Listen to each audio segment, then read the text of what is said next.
छोटे से गांव में एक गरीब विधवा महिला सावित्री अपनी 6 साल की बेटी राधा के साथ रहती थी। उनका गुजारा मुश्किल से 2 वक्त की रोटी पर चलता था।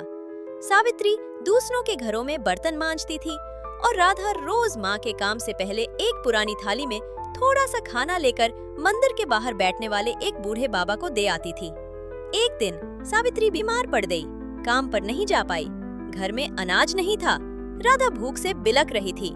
राधा बोली, माँ, मैं मंदिर जाऊंगी, बाबा से कुछ मांग लाऊंगी। सावित्री ने आंखें भरते हुए कहा, नहीं बेटा, मांगना नहीं, भगवान पर भरोसा रख। लेकिन राधा चुपचाप मंदिर चली गई। वहाँ बाबा अपनी आंखें बंद किए ध्यान में बैठे थे। राधा ने हाथ जोड़े और कहा, बाबा, आज मेरे घर में खाना नहीं है, माँ बीमार है, बस एक रोई चाहिए। बाबा ने आंखें खोली और मुस्कुराकर कहा, बेटा, तूने मुझे इतने दिनों तक जो रोटियां दी हैं, वो आज लौटाने का दिन है।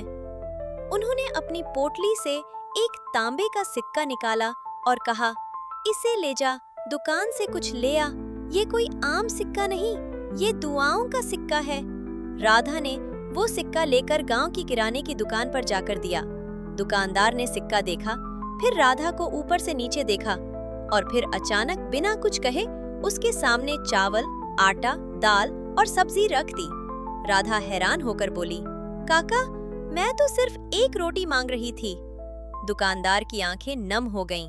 बेटी, ये सिक्का मैं पहचानता हूँ, ये मेरे पिता का है, वो भी कभी भूखों को खिलाते थे। ये तेरे बाबा ने मुझे सौंपा था जब मैं भूख से रो रहा था। आज वो कर्ज चुकता करने का दिन है। राधा दौड़कर माँ के पास गई, खाना पकाया और माँ को खिलाया। उस रात माँ ने कहा, कभी किसी को दिया गया निवाला लौकर जरूर आता है, चाहे रास्ता कुछ भी हो। सीख, दया और सेवा का फल देर से ही सही पर जरूर मिलता है। जो हम आज किसी के लिए करते हैं, वही कल हमारे लिए लौट कर आता है।